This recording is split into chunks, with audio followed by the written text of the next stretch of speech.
Hello everyone. तो आज हमारा ये सबसे फर्स्ट लेक्चर है जिसमें हम जेनेटिक इंजीनियरिंग पढ़ेंगे। और लेक्चर 1 का हमारा जो टॉपिक जो हम पढ़ेंगे वो है इंट्रोडक्शन, डीएनए क्लोनिंग और एंजाइम्स फॉर डीएनए मैनिपुलेशन। ठीक है, तो हम स्टार्ट करते हैं इंट्रोडक्शन से। तो सबसे पहले छोटा सा इंट्रोडक्शन है, बहुत ही राइट। इंट्रोडक्शन में हम पहले तो ये जान लेते हैं genetic engineering.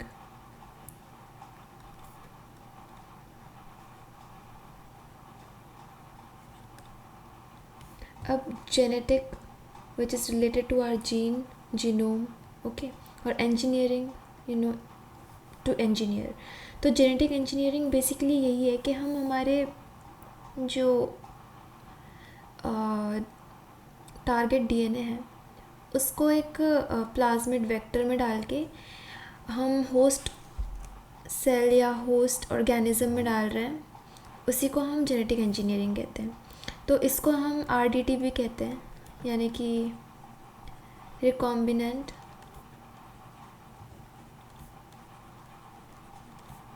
DNA technology.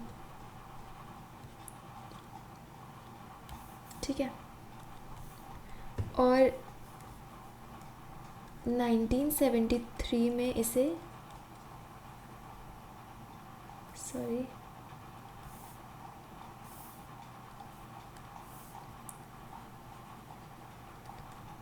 Herbert Boyer और स्टैनली कोहेन, इन्होंने इसे डेवलप किया था। तो हम लिख देते हैं यहाँ पे Cohen developed recombinant DNA technology. ठीक है, अब डीएनए क्लोनिंग पे आते हैं। तो डीएनए क्लोनिंग क्या होती है, हम इसे दूसरे कलर से लिखेंगे। कौन से कलर से लिखें हम? लाइट ब्लू कैसा रहेगा?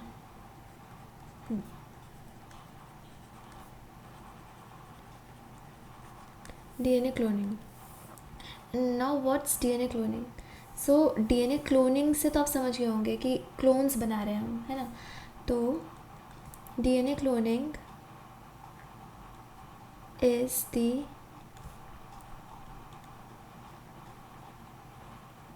production of a large number of copies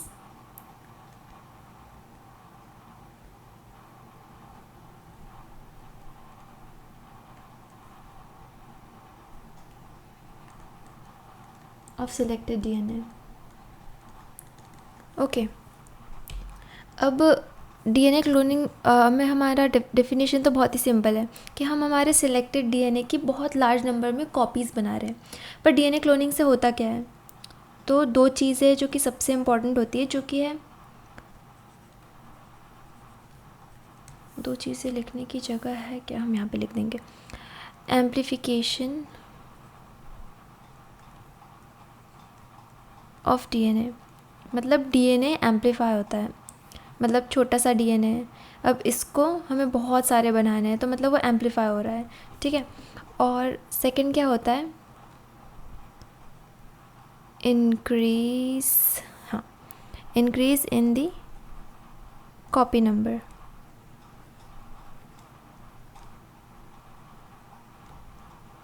तो ये चीज़ डीएनए क्लोनिंग होती है। अब डीएनए क्लोनिंग जो है वो भी दो टाइप से कर सकते हैं, है ना। तो डीएनए क्लोनिंग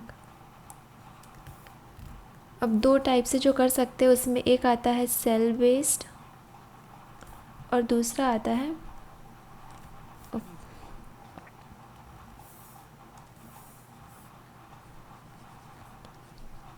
सेल फ्री, है ना। अब नाम से थोड़ा सा समझ में आ रहा होगा कि इसमें हमें सेल की ज़रूरत पड़ेगी और इसमें हमें सेल की ज़रूरत नहीं पड़ेगी, क्योंकि ये सेल फ्री है और ये सेल बेस्ड है ना। तो इसमें हम क्या लिख सकते हैं? जो सेल बेस्ड है वो फर्स्ट डीएनए क्लोनिंग, है ना। First DNA cloning method developed, मतलब कि सबसे पहले जो डीएनए क्लोनिंग हुई थी वो सेल बेस्ड ही हुई थी, उसके बाद सेल फ्री आई थी, है ना। और इसमें हम पॉइंट वाइज लिखते हैं।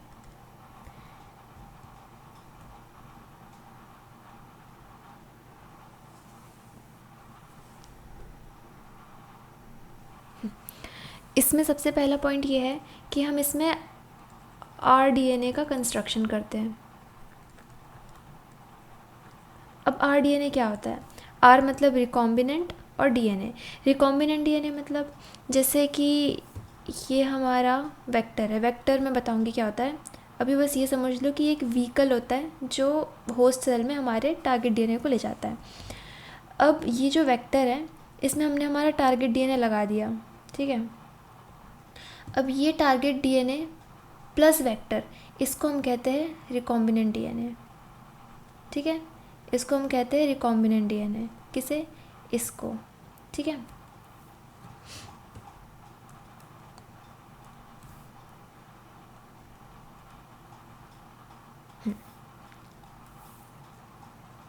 सेकंड पॉइंट ये है, सेकंड पॉइंट नहीं, हम स्टेप बनाएंगे। ये स्टेप्स है कि हम सेल बेस्ड में क्या क्या हमारे स्टेप्स है ये।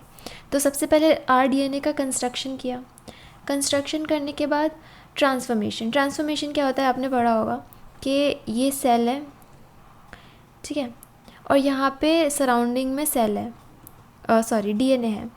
तो अगर ये इस डीएनए को ये सेल टेकअप कर लेता है तो इस पूरे प्रोसेस को हम कहते हैं ट्रांसफॉर्मेशन।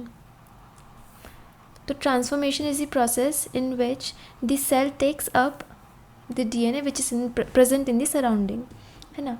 तो उसके बाद हमने रिकॉम्बिनेंट डीएनए बना दिया। अब जो होस्ट है वो इस रिकॉम्बिनेंट डीएनए को ट्रांसफॉर्म करेगी, मतलब वो टेकअप कर लेगी इस रिकॉम्बिनेंट डीएनए को। तो हम लिख देते हैं यहाँ पे फिर ट्रांसफॉर्मेशन, ठीक है।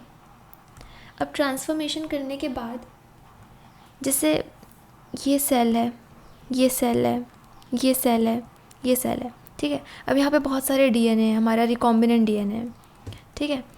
अब ज़रूरी थोड़ी ना है कि इसने तो ले लिया, पर ज़रूरी नहीं है थर्ड वाला ले, ज़रूरी नहीं है फोर्थ वाला ले। समझो फर्स्ट वाले ने ले लिया, थर्ड वाले ने ले लिया, और एक और सेल है इसने भी ले लिया, तो हमें कैसे पता चलेगा कि इन्हीं ने लिया है और इन्हीं को अब हमें क्लोन करना है आगे और ज़्यादा?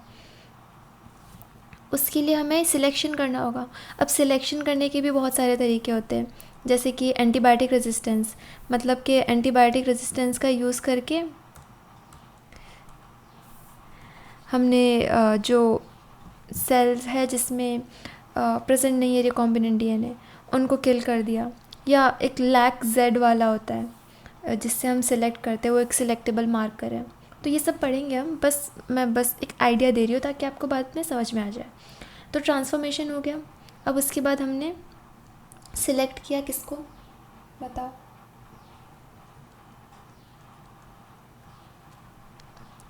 सिलेक्शन हुआ किसका? जो भी हमारा ट्रांसफॉर्म्ड सेल है जिसमें हमारा रिकॉम्बिनेंट डीएनए है, मतलब ऐसा ट्रांसफॉर्म्ड सेल जिसमें रिकॉम्बिनेंट डीएनए। अच्छा पता है तुम्हें, जैसे कि एक हमने ये डीएनए क्लोनिंग कर रहे हैं, समझो यहाँ पे बहुत सारे, समझो 100 सेल्स हैं, ठीक है। अब 100 सेल्स में से कुछ ही सेल्स होते हैं जो मतलब बहुत रेयर होता है जो ट्रांसफॉर्म कर लेते हैं, ठीक है। ज़रूरी नहीं, हो सकता तुम्हारा पूरा एक्सपेरिमेंट फेल हो जाए, पर मेन ये रहता है कि हम छोटा सा जो एक सेल है उसने अगर ट्रांसफॉर्म कर लिया तो उसको हम सिलेक्ट कर लें, है ना। तो बहुत कम चांसेस होते हैं कि समझो कि इस वाले सेल ने, इस वाले सेल ने, इस वाले सेल ने, इस वाले सेल ने, इस वाले सेल ने, इन सब ने ट्रांसफॉर्म कर लिया। लेकिन ये भी तो हो सकता है कि जो हमने यहाँ पे डीएनए रखा है रिकॉम्बिनेंट, हो सकता है वो रिकॉम्बिनेंट कर लिया, हो सकता है वो रिकॉम्बिनेंट नहीं हो। मतलब कि जो हमारा प्लाज्मिड वेक्टर है उसमें हो सकता है कि टारगेट जीन हो या फिर वो टारगेट जीन प्रेजेंट ही ना हो। तो पॉसिबिलिटीज़ कुछ भी हो सकती है ना। तो इन सब का बहुत ध्यान रखना होता है, इसलिए जो स्टेप्स होते हैं वो बहुत ही प्रिसाइज होने चाहिए, है ना।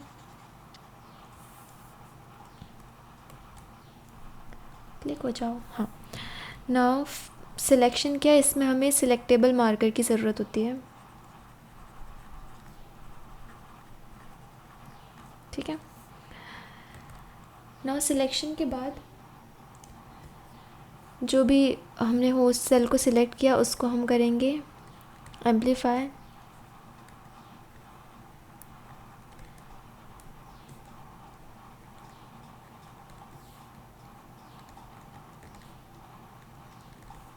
एम्पलीफिकेशन के बाद जो भी जो मैंने अभी बताया कि जो भी ट्रांसफॉर्म्ड सेल है वो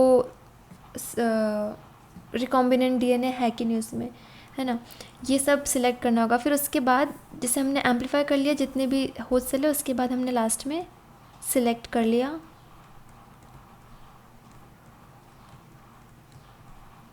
यहाँ पे जगह की कमी पड़ रही है तो हम थोड़ा सा छोटा लिख देंगे इसको।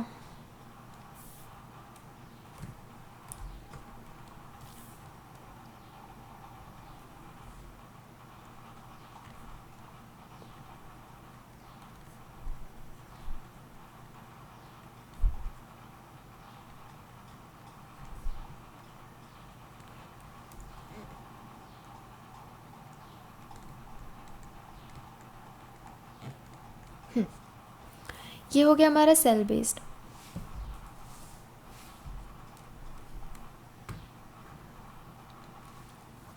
आई होप आपको समझ में आया होगा। Now cell free.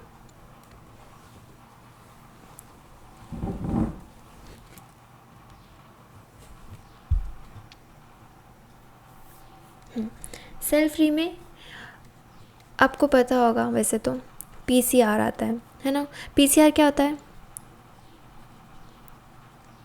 Polymerase chain reaction. और पीसीआर में जो कि पॉलीमरेज चेन रिएक्शन है, इसमें हम करते क्या है, इसमें एम्प्लीफिकेशन करते हैं हम हमारे टारगेट डीएनए का, मतलब बिना सेल की यूज़ के किए। एक टेस्ट ट्यूब है, इसमें हमने पीसीआर मिक्स डाला। अब इस पीसीआर मिक्स में बहुत सारी चीज़ें होती हैं, जैसे डीएनटीपी, ठीक है, डिफरेंट केमिकल्स जिसमें प्राइमर्स होते हैं, टैग पॉलीमरेज होता है, और भी बहुत सारी चीज़ें होती है। अब ये जाके सबसे पहले जो भी हमारा स्ट्रैंड है टारगेट डीएनए, उसको सिंगल स्ट्रैंड में कन्वर्ट करेगा, फिर सिंगल स्ट्रैंड को एक्सटेंड करेगा और फिर डीएनए बनाएगा। फिर इनको फर्दर और सिंगल स्ट्रैंड में करके फिर उनको डबल स्ट्रैंड में उसका टेम्पलेट डीएनए से डीएनए फॉर्म करेगा, ठीक है, न्यू डीएनए। नाउ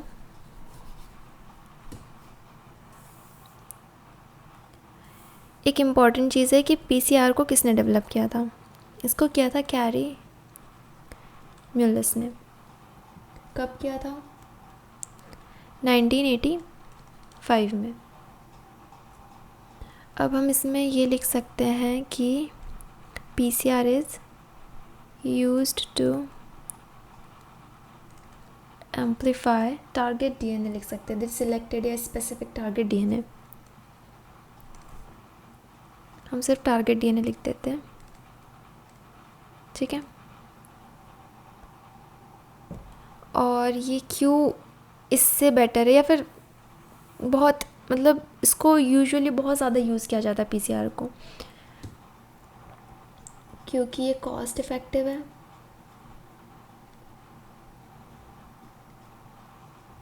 और फास्ट भी है, ठीक है। अब इसको नोट डाउन कर सकते हो।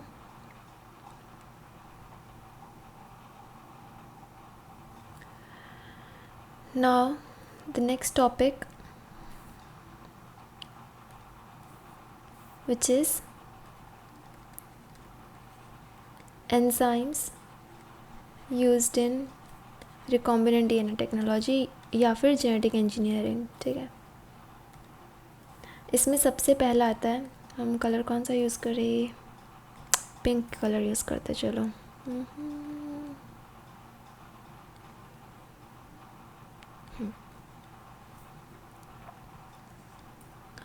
इसमें सबसे पहले हम लिखेंगे डीएनए पॉलीमरेज। अब डीएनए पॉलीमरेज से थोड़ा बहुत समझ में आ गया होगा, डीएनए और उसको पॉलीमराइज करने वाला डीएनए पॉलीमरेज, ठीक है। तो इसमें हम लिखेंगे synthesizes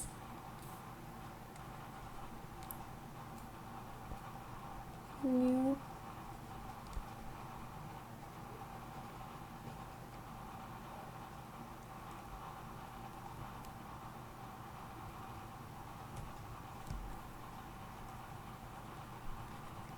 which is complementary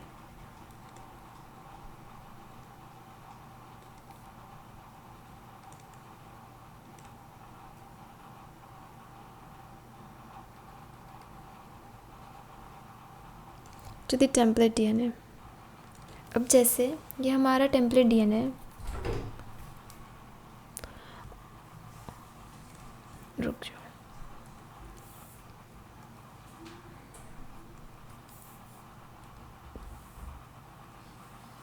ये हमारा डीएनए है, इसको सबसे पहले सिंगल स्ट्रैंड में कन्वर्ट किया। अब ये हमारा टेम्पलेट हो गया, क्योंकि इसी का कॉम्प्लीमेंट्री हम बनाएंगे, है ना। अब यहाँ पे आके पहले प्राइमर्स जुड़ते हैं।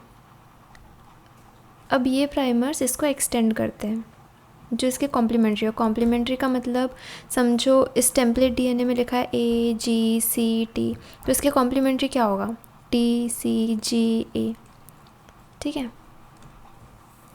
वैसे ही करके ये सारा एक्सटेंड कर देंगे। तो ये काम कौन करता है एक्सटेंशन का, ये काम करता है डीएनए पॉलीमरेज।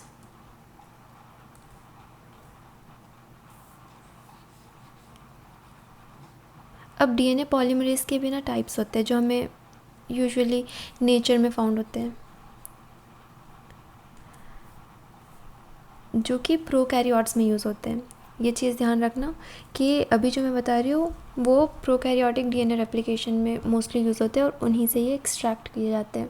क्योंकि यूकैरियोटिक डीएनए पॉलीमरेज जो होता है वो थोड़ा सा अलग होता है, बाकी जो प्रोकैरियोटिक है उसमें आते हैं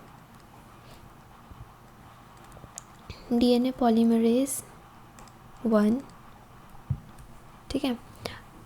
अब ये इसके बारे में मैं अच्छे से आपको मॉलिक्यूलर बायोलॉजी में पढ़ा दूँगी, बाकी थोड़ा बहुत ऐसे जान लो कि जो डीएनए पॉल 1 है उसको हम कॉर्नबर्ग एंजाइम भी कहते हैं। वो इसलिए क्योंकि इसे आर्थर कॉर्नबर्ग ने सबसे पहले डिस्कवर किया था। अब सबसे इम्पोर्टेंट बात इसकी ये है कि इसमें ना कहाँ लिखूँ, जगह कम पड़ जाएगी लगता है। इसमें 3 prime to 5 prime exonuclease activity है।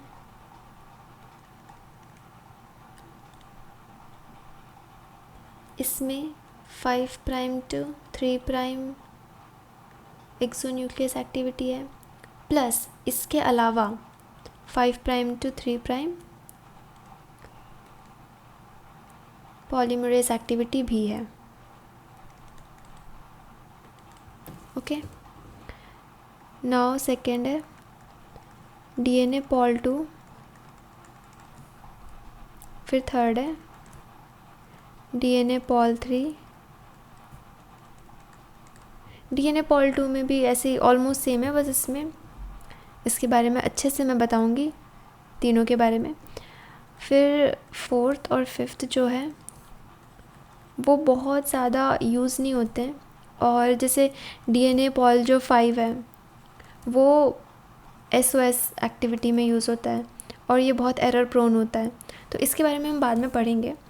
बाकी डीएनए पॉल 3 जो कि सबसे इम्पॉर्टेंट है, ठीक है।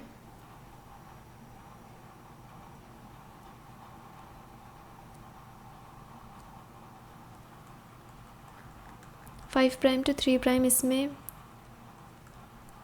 पॉलीमरेज एक्टिविटी है, समझ जाओगे ना। और 3' to 5' एक्सोन्यूक्लियस एक्टिविटी है। एक्सोन्यूक्लियस एक्टिविटी को हम प्रूफ रीडिंग एक्टिविटी भी कहते हैं,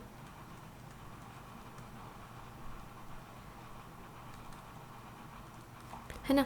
प्रूफ रीडिंग एक्टिविटी या एक्सोन्यूक्लियस एक्टिविटी क्या है? अब जैसे ये हमारा टेम्पलेट है, डीएनए पॉल आके यहाँ पे एक्सटेंड कर रहा है, लेकिन दिक्कत क्या होगी अगर समझो गलती से, अब वो भी तो एंजाइम ही है, गलती से अगर उसने यहाँ पर गलत एक अभी मैंने बताया ये एरर प्रोन है, क्यों? अब उसका आंसर यहाँ पे मिल जाएगा। सो डीएनए पॉल 3 और पॉल 1 और पॉल 2 ये सब क्या करते हैं, जैसे ये यहाँ पे एडअप कर रहे हैं हमारे न्यूक्लियोटाइड्स को, लेकिन गलती से उसने कोई गलत न्यूक्लियोटाइड डाल दिया, मतलब समझो ए डालना था पर उसकी जगह सी डाल दिया, तो उससे क्या हो जाएगा, म्यूटेशन हो जाएगा। अब ये म्यूटेशन हार्मफुल भी हो सकती है, पर इसे प्रिवेंट करने के लिए जो डीएनए पॉल है वो क्या करता है, प्रूफ रीडिंग भी साथ साथ में करता जाता है। अगर उसने गलती से गलत न्यूक्लियोटाइड को एडअप कर दिया तो उसको वापस से कट करके सही वाला न्यूक्लियोटाइड ऐड कर देता है ना। लेकिन डीएनए पॉल में एक्सोन्यूक्लियस एक्टिविटी होती नहीं है 5 में, आई एम सो सॉरी।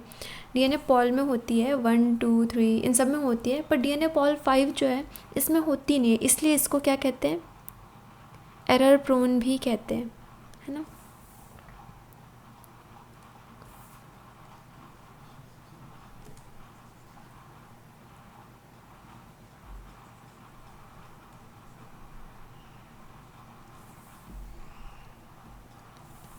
अब इसके अलावा 6 नंबर पे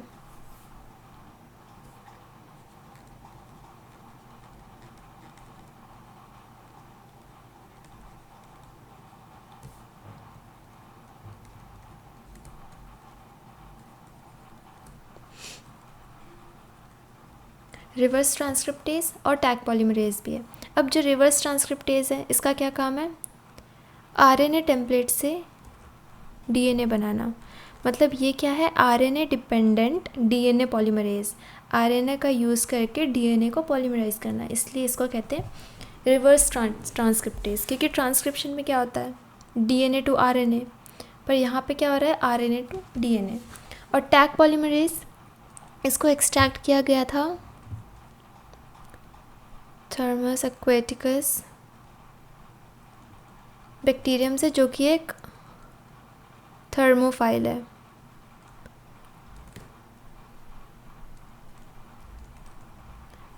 और ये जो है ना टैग पॉलीमरेज, ये हाई टेम्परेचर पे भी विथस्टैंड कर जाता है, मतलब even at 90 degree centigrade, even at highest temperature it's stable.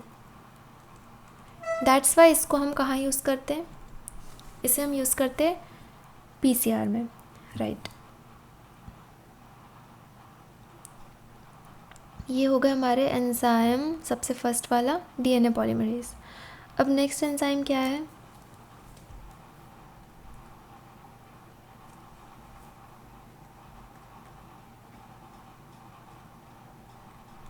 To ऐसे नहीं लिखना था ना, हमने पहले कैसे लिखा था,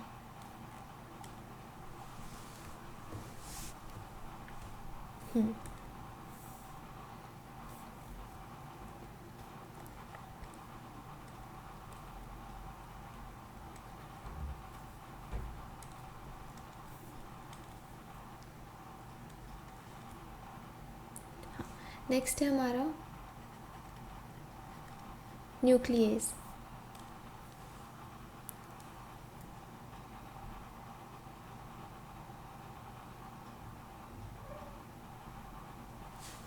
अब न्यूक्लियस क्या है, थोड़ा सा नाम से शायद समझ में आ रहा हो, अरे इरेजर, थोड़ा सा नाम से शायद समझ में आ रहा हो कि this enzyme is used to degrade nucleic acid.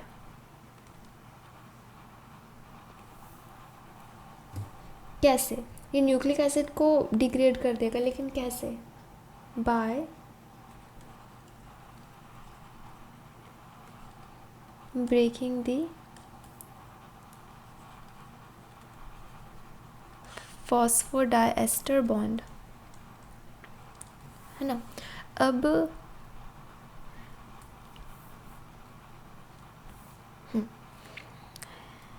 इसमें क्या क्या आते हैं, डीएनएस,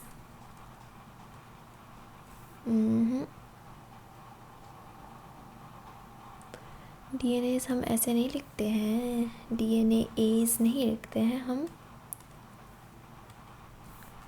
ऐसा लिखते हैं। और आता है आरएनएस, ठीक है। अब डीएनएस और आरएनएस में क्या डिफरेंस है, डीएनएस डीएनए के न्यूक्लिक एसिड जो बैकबोन है यानी कि फॉस्फोडाइस्टर बॉन्ड है उसको ब्रेक करता है, आरएनएस आरएनए के फॉस्फोडाइस्टर बॉन्ड को ब्रेक करता है ना। अब जो न्यूक्लियस है इसमें भी 2 टाइप के हैं, हम यहाँ पे ऐसे लिख देते हैं, ऐसे। तो सबसे पहला जो है वो है एक्सोन्यूक्लियस, नेक्स्ट है एंडोन्यूक्लियस। नाउ एक्सोन्यूक्लियस क्या होते हैं, क्या करते हैं ये, क्योंकि न्यूक्लियस तो होते जो ब्रेक करते हैं फॉस्फोडाइस्टर बॉन्ड को, है ना। एक्सोन्यूक्लियस होते हैं जो कि रिमूव करते हैं न्यूक्लियोटाइड्स को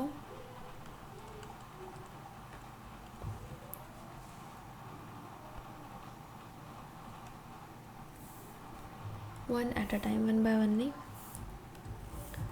removes nucleotides one at a time, मतलब एक ही न्यूक्लियोटाइड को एक बार में हटाते हैं और ये सिर्फ एंड से हटाते हैं।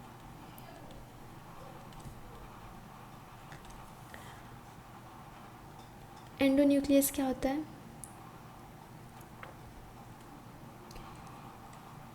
ब्रेक्स क्या करता है, breaks internal phosphodiester bond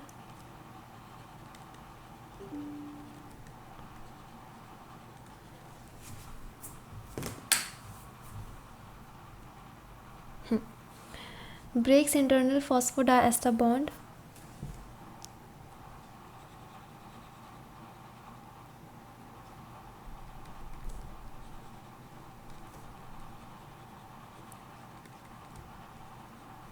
with in the nucleic acid. जैसे ये हमारा डीएनए है तो एक न्यूक्लियोटाइड को एक बार में हटाएगा, वो भी एंड से, और जो एंडोन्यूक्लियस है वो फॉस्फोडाइस्टर बॉन्ड को तोड़ेगा जो कि इंटरनल है, मतलब वो एंड से नहीं लेकिन बीच से तोड़ता है, ठीक है। अब इसके बहुत सारे एग्जाम्पल हैं न्यूक्लियसेस के, जैसे कि मूंग बीन न्यूक्लियस, ठीक है, S1 nucleus, RNase H, RNase A, है ना।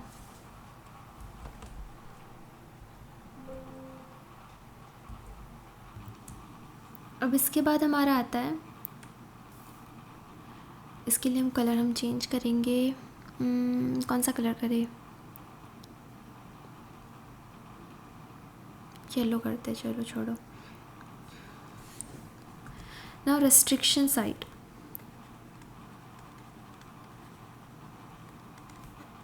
अब आपको पता है कि जो हमारा डीएनए है इसमें इस जगह पे आके उसने कट किया, पर इस जगह पे आके उसने कट क्यों किया, कोई तो रीज़न होगा इस जगह पे आके कट करने का, तो उसका रीज़न यही है कि ये है रेस्ट्रिक्शन साइट। तो ये भी प्रीडिटरमाइंड होते हैं, है ना, मतलब हर एक रेस्ट्रिक्शन एंजाइम है उसका रेस्ट्रिक्शन साइट जो है वो अलग होगा। तो रेस्ट्रिक्शन साइट होता क्या है, मतलब एक पर्टिकुलर सेगमेंट होता है डीएनए का या एक पर्टिकुलर न्यूक्लियोटाइड सीक्वेंस होता है जो कि 4 to 8 बेस पेयर्स का हो सकता है, जहाँ पर जो न्यूक्लियोटाइड या रेस्ट्रिक्शन एंजाइम आके कट करता है। तो इसको हम लिख सकते हैं a particular site on the DNA 4 to 8 base pairs का हो सकता है, वेयर द रेस्ट्रिक्शन एंजाइम, ठीक है, ये रेस्ट्रिक्शन एंजाइम है, आरी restriction enzyme cuts, restriction enzyme recognizes and cuts, है ना, a particular site on the DNA where the restriction enzyme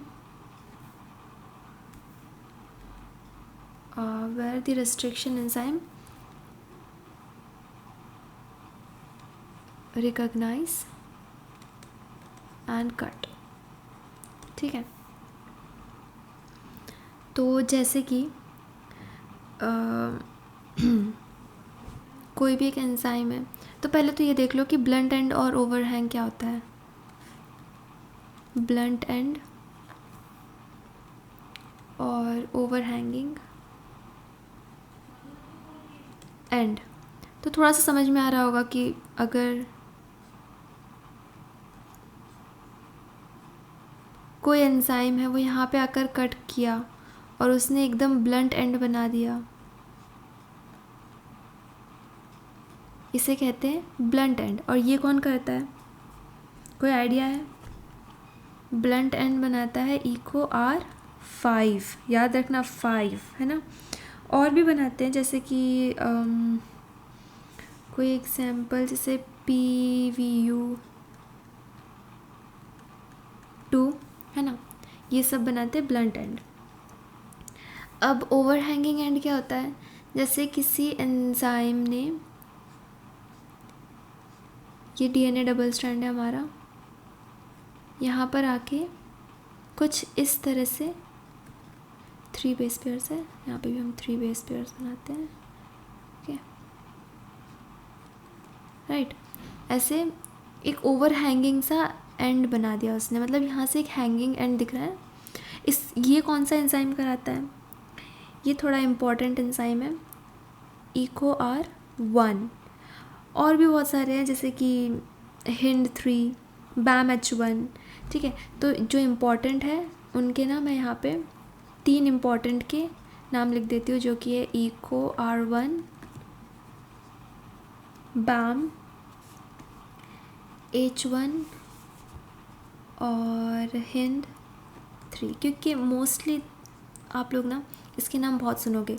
और इसका जो रिस्ट्रिक्शन साइट है, रिकग्निशन साइट है, ये हमें याद रखना होता है। जैसे कि EcoR1 है, उसमें है GAATTC। BAMH1 है, इसमें होता है GGATCC। और जो HindIII है, इसमें होता है AAGCTT।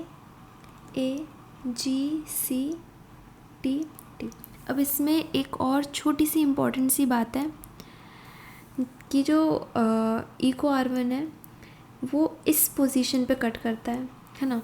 तो हम इसको कुछ ऐसे बना देते हैं,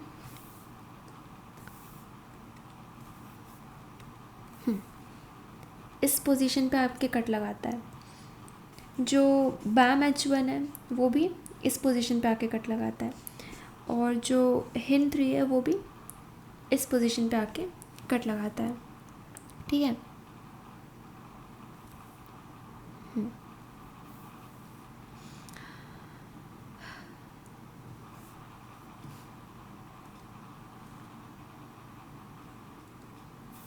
Is it clear?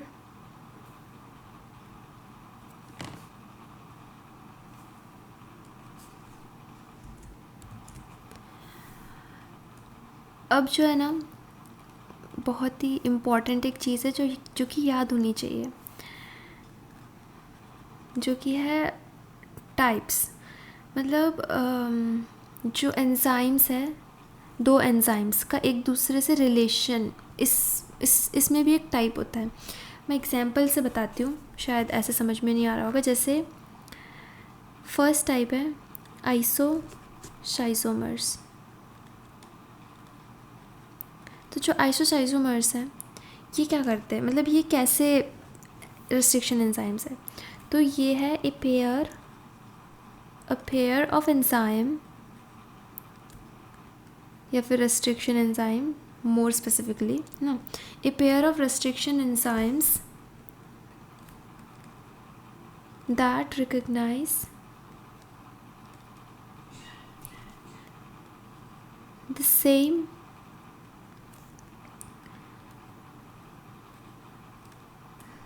recognition site and also cut at the same location. अब इसका क्या मतलब हुआ? इसका मतलब ये हुआ कि दो एंजाइम्स हैं, इन्होंने सेम रेस्ट्रिक्शन साइट को, मतलब ये दोनों रेस्ट्रिक्शन साइट है सेम ही है, सेम सीक्वेंस है इनका, इन्होंने सेम सीक्वेंस को रिकॉग्नाइज़ किया, लेकिन कट जैसे इस एंजाइम ने यहाँ पर कट किया पर इस एंजाइम ने यहाँ पर कट किया, तो उनका जो कटिंग लोकेशन है वो डिफरेंट है. ठीक है, अब ऐसे ही होता है सेकंड, जो कि है नियोसाइसोमर्स.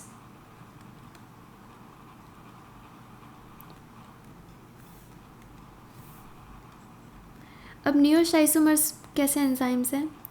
अ पेयर ऑफ लिखने की, अरे ऑफ तो लिखा ही नहीं यहाँ पे. ठीक है, हम यहाँ पे लिख देते आर enzymes that recognize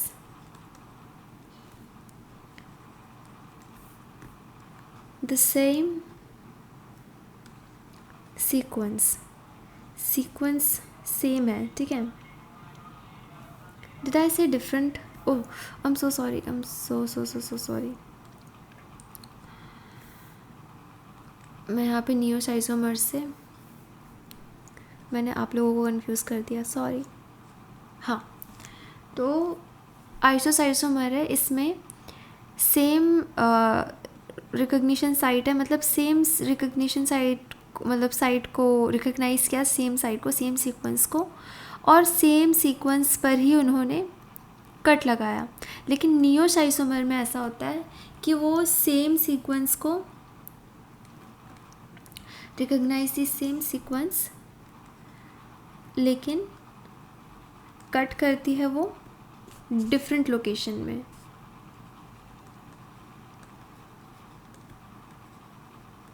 ये तो समझ आ गया होगा ना, सॉरी फॉर दैट, है ना. एंड लास्ट है, मैं यहाँ पे गैप्स छोड़ रही हूँ ताकि बाद में इसको क्लियरली लिख सकूँ यहाँ पर.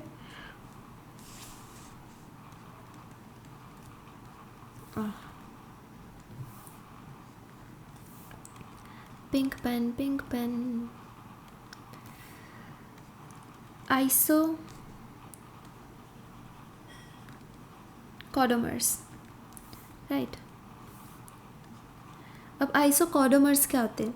ये ऐसे एंजाइम्स हैं, ऐसे दो पेयर ऑफ एंजाइम्स है ना, दो पेयर नहीं, एक ही पेयर है. ऐसा एक पेयर ऑफ एंजाइम्स है जो रिकॉग्नाइज करते हैं लिटिल डिफरेंट, है ना, slightly different sequence, but they produce the same and, है ना. जैसे कि किसी एक एंजाइम ने कट किया और यहाँ पे ACT ओवरहैंगिंग एंड है ना, और यहाँ पे A है तो यहाँ पे क्या होगा, TGA, और इसका रिकॉग्निशन साइट अलग था. इसने कट जो किया, इससे इसने ऐसा ओवरहैंग बनाया, है ना. वैसे ही एक और एंजाइम है जिसका रिकॉग्निशन साइट थोड़ा सा डिफरेंट है, इससे थोड़ा सा डिफरेंट है, लेकिन जब उसने कट बनाया तो सेम ओवरहैंग बना. इसको कहते हैं आइसोकॉडोमर्स. तो इसको मैं सिंप्लीफाइड वे में यहाँ पे एक अलग कलर से लिखती हूँ। कौन से कलर से लिखूँ? ग्लिटर से लिखती हूँ, ग्लिटरी कलर से। क्या ये ग्लिटरी दिख रहा है आपको? चलो छोड़ो, इसी से लिख देती हूँ, है ना। तो आइसोमर्स में क्या होता है? डिफरेंट एंजाइम, है ना, but same recognition site and same cutting site. सब कुछ सेम है, बस दो अलग अलग एंजाइम्स हैं, है ना। अब नियोसाइसोमर्स में क्या होता है? डिफरेंट एंजाइम तो सब में है ना, क्योंकि डिफरेंट ही एंजाइम होंगे ऑफ कोर्स।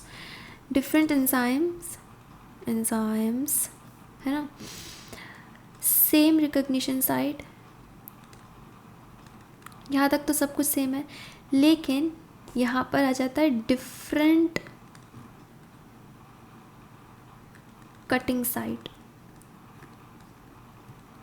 ठीक है, अब आइसोकॉर्डोमर्स में देखते हैं।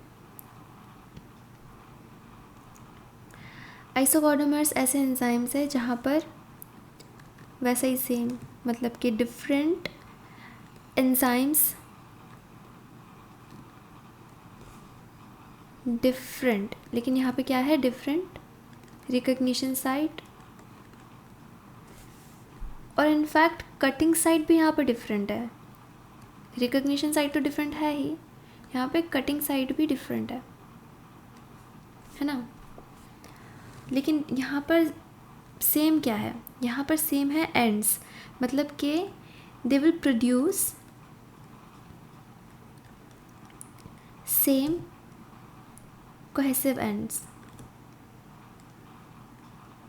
ठीक है, ओके, राइट।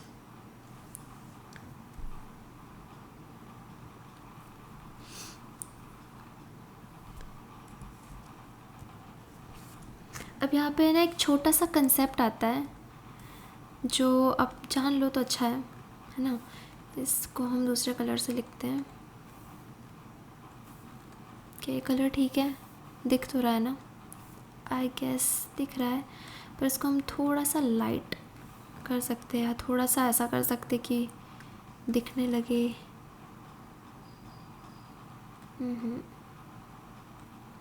या फिर हम कुछ और ही ले लेते कलर, पर्पलिश कलर थी, नहीं,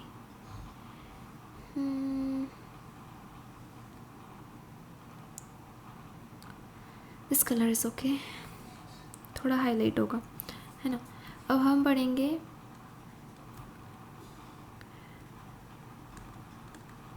restriction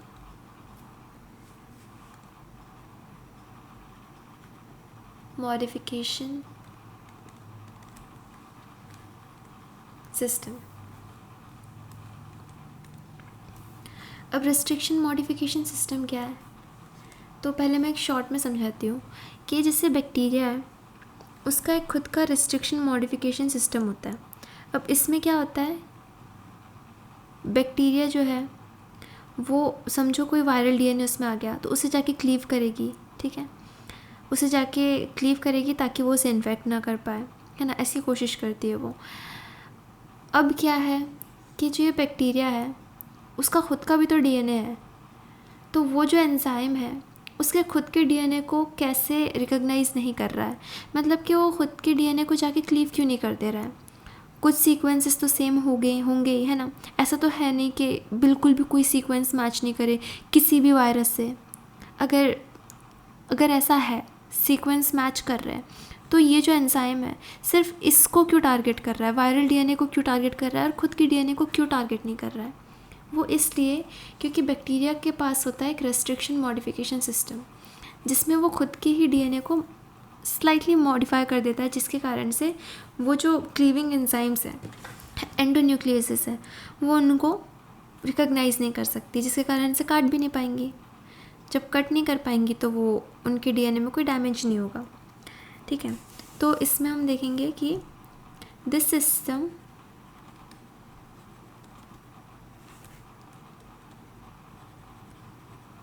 includes the restriction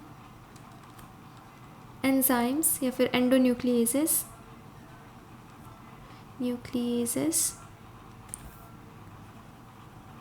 that selectively recognize specific sequences and cleaves those sequence. ठीक है, sequence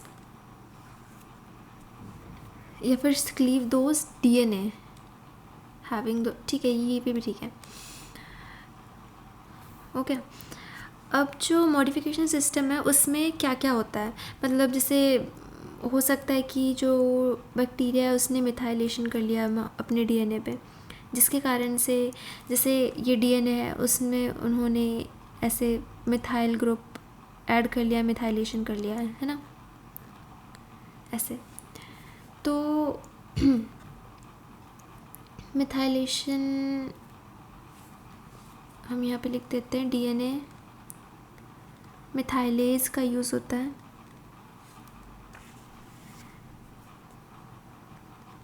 जो कि मॉडिफाई करता है, modifies the site by adding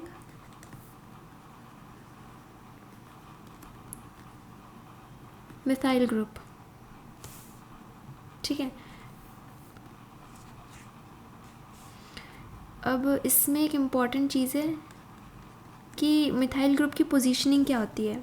तो ये ना बहुत, जैसे कोई इंटरव्यूअर्स में पूछ सकते कि ठीक है मिथाइलेशन हो गया, पर वो मिथाइलेशन एग्जैक्ट किस पोजीशन पे हुआ है आपको पता है क्या, ऐसे पूछ लेते हैं ना. तो पोजीशन लिख देते हैं हम. तो पोजीशन ऑफ मिथाइलेशन है ना, कैन बी या फिर मे इंक्लूड या फिर can be C5 carbon of cytosine. थोड़ा उधर चला गया, इसको हम यहाँ किसका लेते हैं.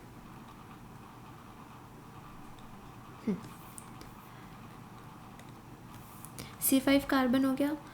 अब या फिर can be C5 carbon of cytosine या N4 अमाइनो ग्रुप, तो समझ जाओगे ना, ऑफ N4 ऑफ साइटोसिन, और N6 ऑफ एडेनिन. अब इससे समझ आ गया कि साइटोसिन और एडेनिन में होता है मिथाइलेशन, और उसमें भी साइटोसिन के कार्बन फिफ्थ पोजीशन, कार्बन के फिफ्थ पोजीशन में, या फिर फोर्थ नाइट्रोजन के पोजीशन में N4 में, है ना, या फिर एडेनिन के N6 में.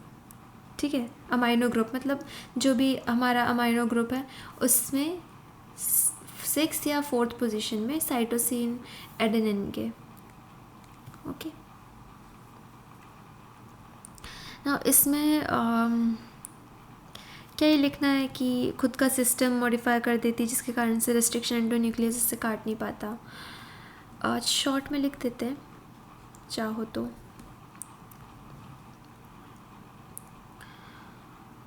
So bacteria,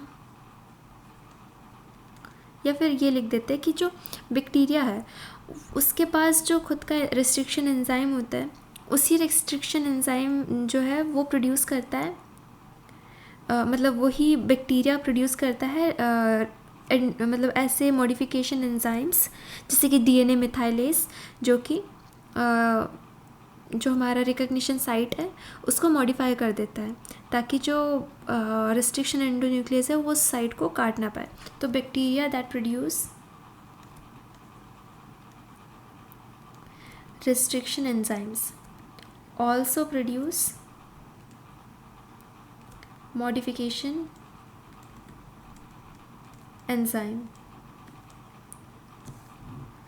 so that the recognition site gets modified and cannot be cleaved by restriction enzymes. ठीक है, एक एग्जाम्पल लिखना था मुझे, एक इम्पॉर्टेंट एग्जाम्पल है, यहाँ पे लिख देती हूँ. ठीक है, ये अच्छा नहीं लग रहा. जो ई कोलाई है, ई कोलाई का एग्जाम्पल मैं लिख रही हूँ. ई कोलाई में सबसे ज़्यादा कॉमनली हम देखते हैं, मतलब जो भी एक्सपेरिमेंट्स करते हैं हम जेनेटिक इंजीनियरिंग पे, कॉमनली हम ई कोलाई पर ही करते हैं. तो ई कोलाई में हम सबसे ज़्यादा कौन सा मिथाइलेशन देखते हैं? एडेनिन मिथाइलेशन, जो कि है 6 मिथाइल एडेनिन. राइट, तो ये एग्जाम्पल है, अगर याद रख सकते हो तो याद रख लो, अच्छा ही है. क्योंकि अब जो रिस्ट्रिक्शन मॉडिफिकेशन सिस्टम है वो भी 3 टाइप के होते हैं.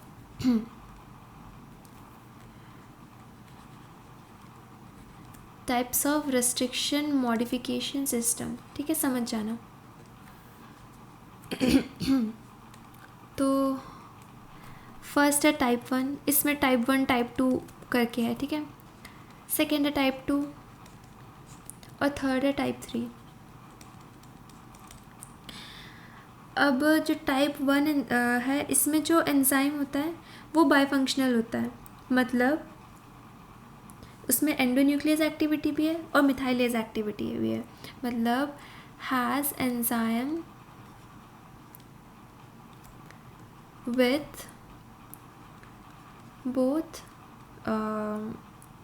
endonuclease and methylase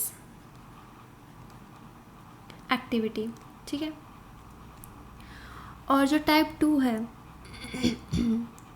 इसमें सेपरेट एंजाइम्स है, has separate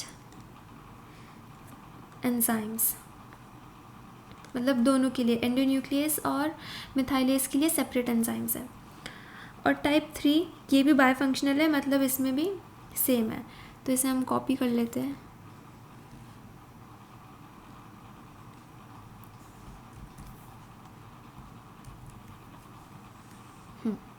has enzyme with both endonuclease and methylase activity.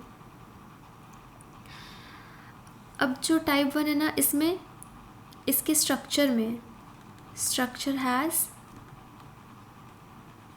3 different सब यूनिट्स. टाइप 2 के स्ट्रक्चर में क्या होता है? 2 सिमिलर या फिर आइडेंटिकल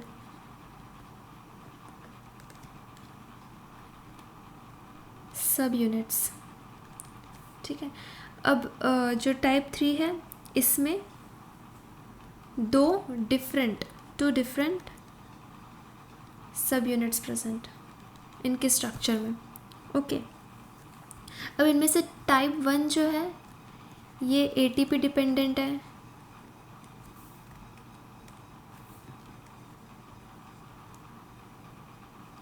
टाइप 2 जो है वो है एटीपी इंडिपेंडेंट, टाइप 3 जो है वो है एटीपी डिपेंडेंट. राइट, अब जो टाइप 1 है उसका जो क्लीवेज साइट है ना वो लगभग 1000 बेस पेयर अवे होती है रिस्ट्रिक्शन साइट से. ठीक है, और जो टाइप 2 है वो रेस्ट्रिक्शन साइट या उसके पास होती है. जो टाइप 3 है वो 24 to 26 बेस पेयर 3 प्राइम के पास, मतलब रेस्ट्रिक्शन साइट के 3 प्राइम के 24 से 26 बेस पेयर दूर जाके कट लगाता है। तो अब आपको खुद ही समझ में आ रहा होगा कि इनमें से सबसे ज़्यादा प्रिसाइज कौन है, यानी कि टाइप 2 वाला, है ना। तो इसलिए वो भी ज़्यादा यूज़ होता होगा, समझ रहे हो ना। मतलब टाइप 1 और टाइप 2 अपने साइट पे रिकॉग्नाइज़ नहीं कर पा रहे, मतलब सॉरी कट नहीं कर पा रहे, मतलब एग्जैक्ट साइज़ इस साइज़ को इस साइट को, इस सीक्वेंस को उसने रिकॉग्नाइज़ किया है टाइप 1 और टाइप 3 ने, लेकिन कट कर रहा है बहुत ज़्यादा दूर। तो फिर क्या मतलब है, मतलब हमें अगर कोई एंजाइम कोई टारगेट डीएनए इस पोर्शन पे जाके इस पोर्शन पे जाके ऐड करना है, तो हम कहीं और क्यों कट लगाएं। एग्जैक्ट स्पेसिफिक पॉइंट पे अगर कोई एंजाइम कट लगा पा रहा है, मतलब कि टाइप 2 अगर लगा पा रहा है, तो हम टाइप 1 और टाइप 3 का क्यों यूज़ करें। इसलिए मोस्टली जो रिकॉम्बिनेंट डीएनए टेक्नोलॉजी में रेस्ट्रिक्शन एंजाइम या एंडोन्यूक्लियस यूज़ होता है वो होता है RE2, ठीक है। अब इसकी एग्जाम्पल भी लिख लो। रिस्ट्रिक्शन ओके सॉरी, टाइप 1 का एग्जाम्पल है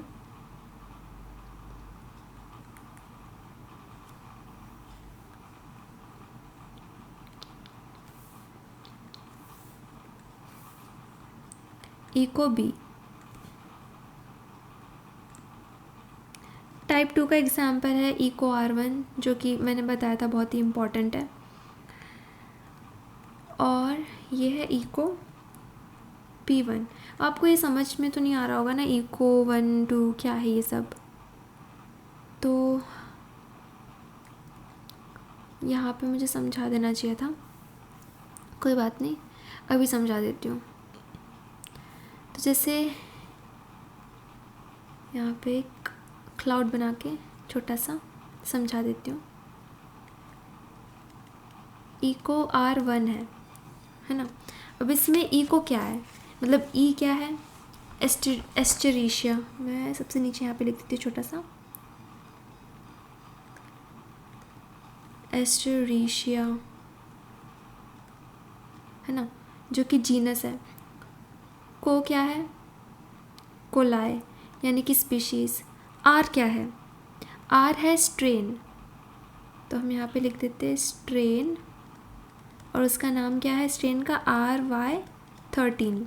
और 1 क्या है, 1 है ऑर्डर ऑफ आइडेंटिफिकेशन, मतलब उस बैक्टीरिया में, उस पर्टिकुलर बैक्टीरिया यानी कि ई कोलाई में सबसे पहले ई को R1 को डिस्कवर किया था, इसलिए उसका जो ऑर्डर है डिस्कवरी का वो 1 है, इसलिए उसे हम ई को R1, मतलब E coli Escherichia coli strain R, और 1 मतलब सबसे पहले उसको आइडेंटिफाई किया था, तो ऑर्डर ऑफ आइडेंटिफिकेशन, ठीक है, समझ जाओगे। अब हमारा type of restriction modification system हो गया। इसके बाद क्या है,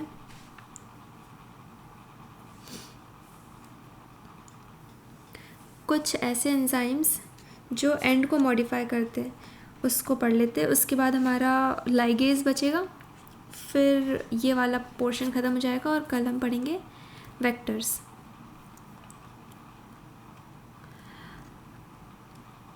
कलर हम लेंगे yellow.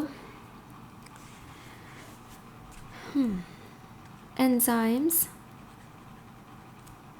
To modify the ends, मतलब एंड मॉडिफिकेशन में कौन से एंजाइम यूज़ होते हैं। तो सबसे पहला है यहाँ पर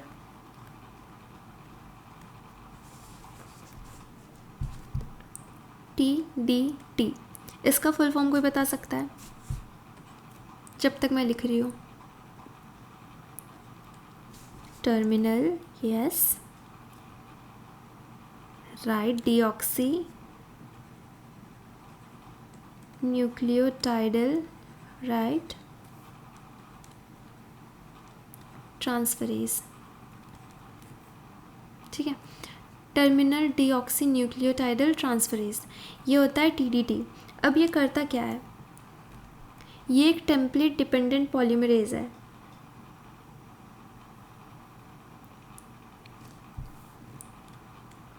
और ये मतलब सेम पॉलीमरेज का काम करता है, मतलब जैसा पॉलीमरेज न्यू न्यूक्लियोटाइड को एडअप करता है, लेकिन इसको हमने एंड मॉडिफिकेशन में क्यों लिखा है, क्योंकि ये बिना बेस पेयरिंग के भी ऐड कर सकता है। मतलब इसको कोई न्यू, मतलब एक कॉम्प्लीमेंट्री स्ट्रैंड नहीं चाहिए, वो एंड को मतलब टेल को बढ़ा सकता है, इसलिए इसको हम पॉलीमर टेलिंग भी कहते हैं इस पूरे प्रोसेस को, क्योंकि ये जो एंजाइम है ये एक कोहेसिव एंड बनाता है। जैसे कि ये हमारा एक डीएनए है, इसका एक सेगमेंट है, ये दो स्ट्रैंड्स है ना। अब ये जो एंजाइम है ये आएगा यहाँ पर और दोनों साइड में ऐसे टेल्स बनाते चला जाएगा, है ना।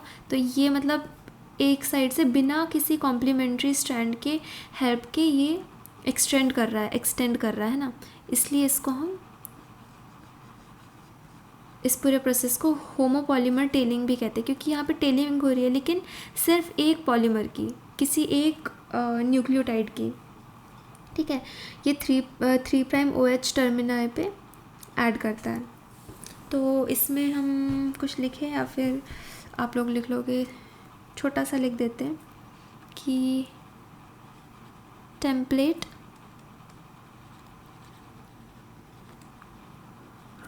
इंडिपेंडेंट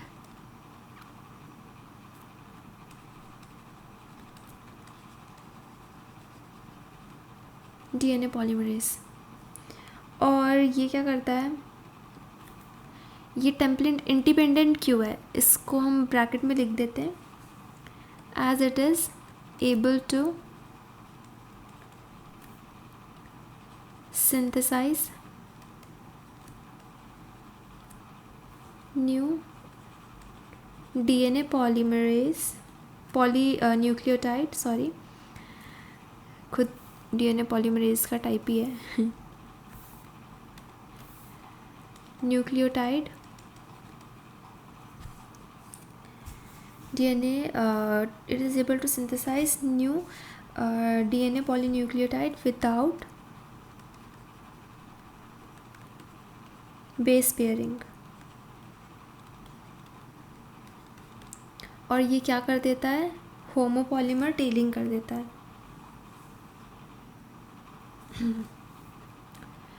ना सेकेंड एंजाइम हमारा है एल्कलाइन फॉस्फेटेज।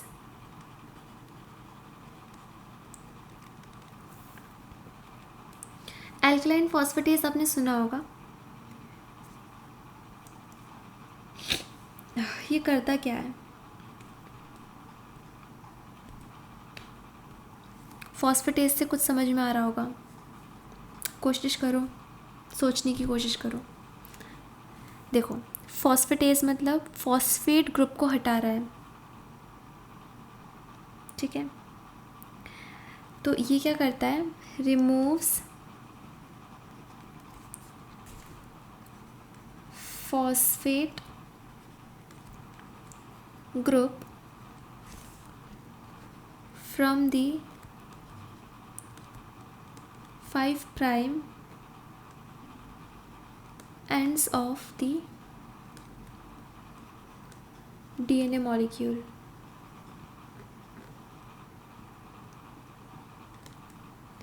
तो ये ऐसा क्यों करता है, कुछ आइडिया है? ये इसलिए करता है ताकि वापस जो DNA है वो लाइगेट ना हो जाए। तो to prevent the DNA from ligation with one another, right। Alkaline phosphatase हो गया, TDT हो गया। अब नेक्स्ट है हमारा T4 पॉलीन्यूक्लियोटाइड, न्यूक्लियोटाइड काइनेज। अब काइनेज से कुछ समझ में आ रहा होगा। देखो फॉस्फेटेज से क्या है, फॉस्फेट रिमूव करता है, और काइनेज क्या करता है, फॉस्फेट ग्रुप को ऐड करता है। ठीक है, तो ये मोस्टली जो T4 फेज है जो कि इकोलाई को इन्फेक्ट करते हैं, T4 बैक्टीरियोफेज है ना, इससे इसको ऑब्टेन किया जाता है। और ये क्या करता है, रिवर्स रिएक्शन करता है फॉस्फेटेज का, मतलब कि ये ऐड करता है फॉस्फेट ग्रुप को 5 प्राइम एंड पे, तो it ads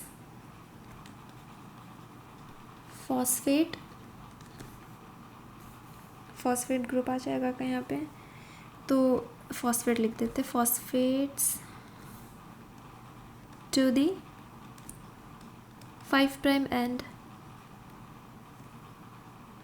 of the DNA है ना। और इसको हम मेनली किसके लिए यूज़ करते हैं, फॉर एंड लेबलिंग।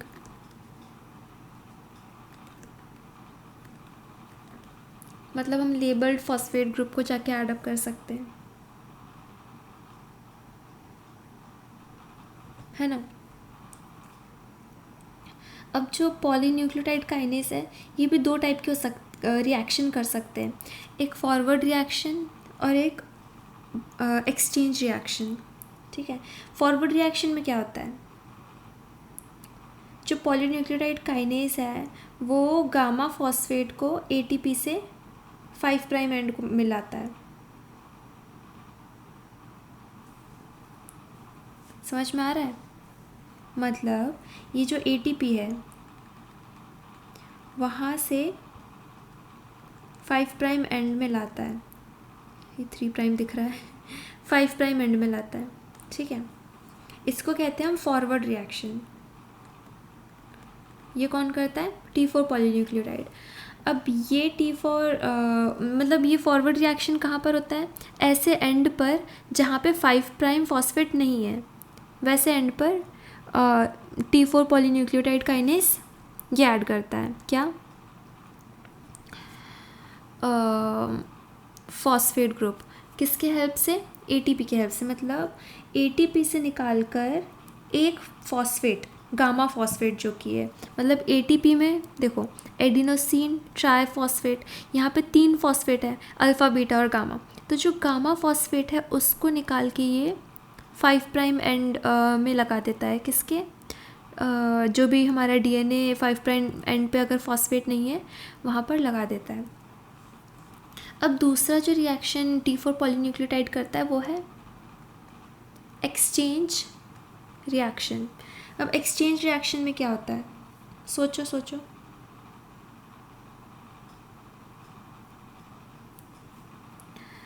इसमें जो टारगेट पॉलीन्यूक्लियोटाइड है जिसके पास 5 प्राइम फॉस्फेट होता है ना, वो इस सिचुएशन में पॉलीन्यूक्लियोटाइड काइनेज क्या करता है, सबसे पहले जो फॉस्फेट है उसको ट्रांसपोर्ट करेगा। मतलब जैसे ये हमारा पॉलीन्यूक्लियोटाइड है जिसके पास 5 प्राइम एंड में फॉस्फेट है, इस फॉस्फेट को वो पहले ट्रांसपोर्ट करेगा हमारे ADP में, जिससे ATP बन जाएगी। ठीक है, मतलब कि यहाँ पे एक फॉस्फेट ग्रुप में मतलब 5 प्राइम एंड पर एक फॉस्फेट की कमी हो गई।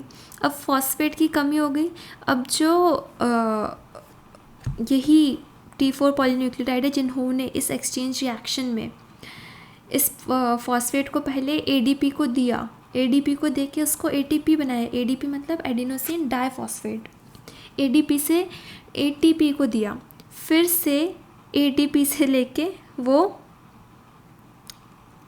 इसको दे देंगे।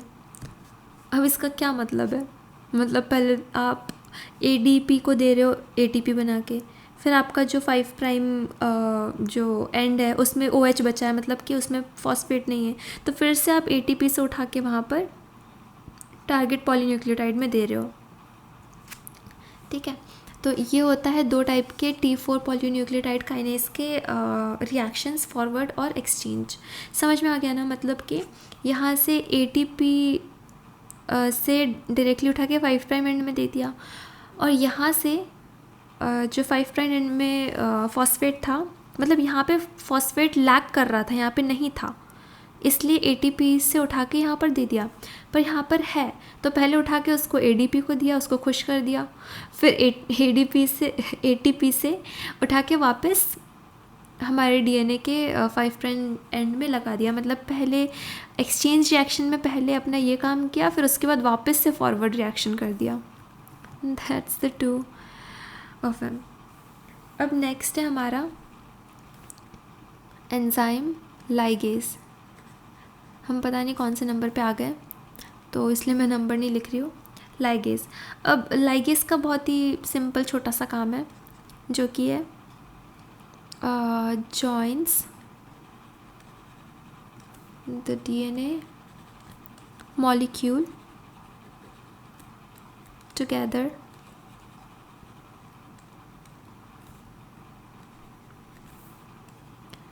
by synthesizing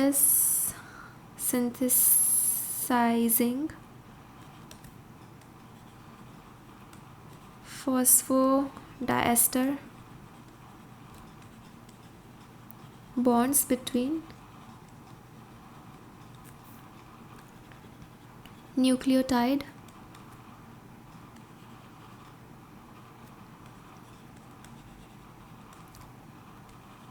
at the ends of two different molecules,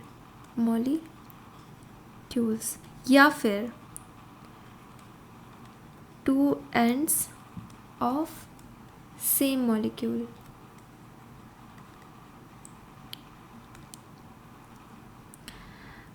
ठीक है, मतलब कि ये दो DNA है,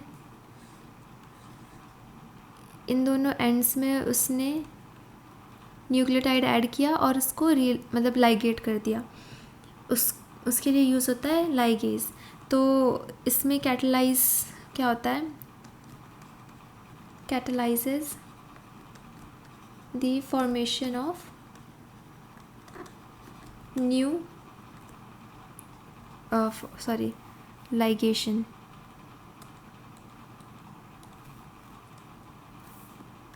catalyzes the reaction of ligation।